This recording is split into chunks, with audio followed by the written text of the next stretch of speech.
Hi, everybody. Unfortunately, we've lost another legend today.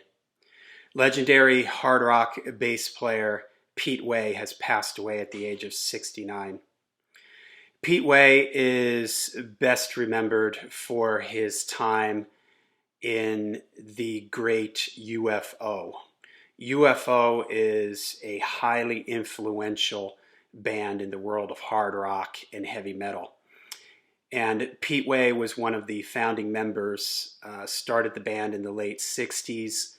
They released their first album in 1970, UFO 1, and then UFO 2, which were more of kind of like a space psychedelic rock type albums. Then Michael Schenker would join the band, and they would go on to release a string of absolutely classic albums. And Pete would play on and be involved in 16 UFO albums. He was famous for his stage presence.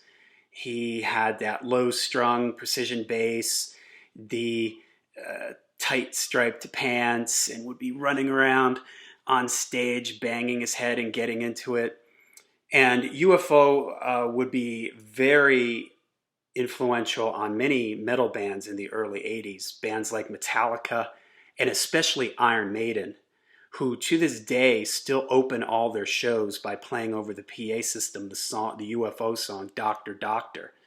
And Steve Harris, the bass player in Iron Maiden, would cite UFO as a major influence on him and his writing, and he would also cite Pete Way as a big influence on his playing. And in fact, if you look at Pete Way's stage presence and image, you can see that Steve Harris really copied that early on, all the way down to the striped pants, the low-strung precision bass, and even their haircuts for a while were very similar. So UFO, just a great band that would influence so many other groups. Pete was known for being a guy who lived hard, rocked hard, party hard. He's kind of a throwback, legendary rock star in the true 1970s sense of a rock star, like someone like Bon Scott, for instance. Pete would release a biography not really that long ago called A Fast Ride Out of Here, Confessions of Rock's Most Dangerous Man. I haven't read it yet. It's on my to-read list, and I'm sure it is just filled with a lot of amazing stories from his rock and roll life. So what I wanted to do is I wanted to highlight a couple UFO albums. Like I mentioned, he released 16 albums with the band. UFO put out so many great records. Probably the most iconic era is the Michael Schenker era, but the first two albums are really cool. The Paul Chapman era albums are great. So I just wanted to highlight a couple albums here. Ufo Obsession. This has the song Cherry on it, which was Pete Way was involved in the writing with that, and it starts off with his sort of iconic bass line playing the chords at the beginning. Da da da dun dun dun dun dun dun dun dun dun. Great bass intro. Pete was never a overly flashy type of bass player, but he always had a great sound. He was always right in the pocket. He always knew what to play, what notes to play when, and his bass playing and sound just sort of drove the band.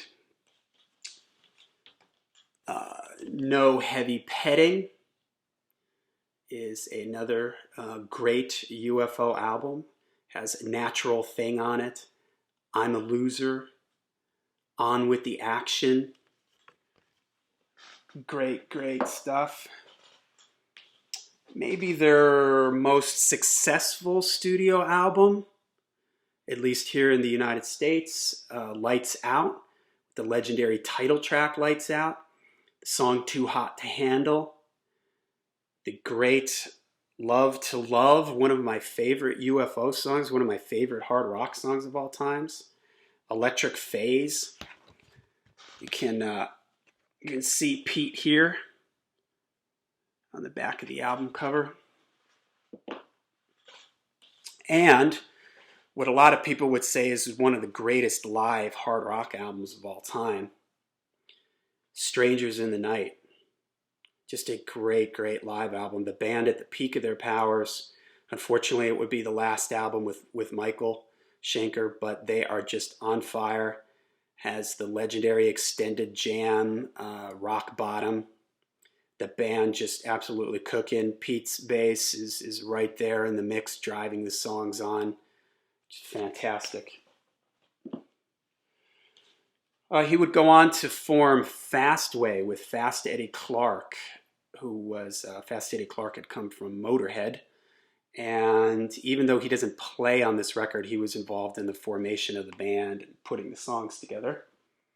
He would then go on to form Waysted, and this is probably their most popular album, Vices, which is a great hard rock band, as is Fastway, great kind of bluesy, heavy rock, hard rock, not too far off from the UFO sound. This album, Vices, would feature Paul Raymond on guitar and keyboards. Paul Raymond was the rhythm guitarist, keyboard player, background vocalist with UFO. Let's have another Waysted album here, Save Your Prayers. He would do 9 albums, actually, with Waysted. He would also go on to play with Phil Mogg, who was the vocalist in UFO. They put out 2 albums together, and their relationship is sort of the stuff of legends. The two of them, stories of them coming to blows behind amplifiers during shows and offstage fighting and everything. Like I had mentioned earlier, Pete was a guy that lived hard and rocked hard. He would play on Michael Schenker's Temple of Rock. I don't know if I mentioned that already. But Pete Way, just highly, what he did with UFO and his bass sound and his image and the influence that he had on bands like Iron Maiden, just a highly influential and well-respected rock and roll rock bass player. He would even have a very short stint with Ozzy Osbourne at one point with his touring band. In fact, there's a tour booklet out there that I believe it's for right after Speak of the Devil, where there's a tour booklet with a picture of for Ozzy with a picture of Pete Way in there. So an absolute legend. Much respect to Pete Way. He will be sadly missed. We still have all these classic recordings from him that we can enjoy. So Pete Way, rest in peace.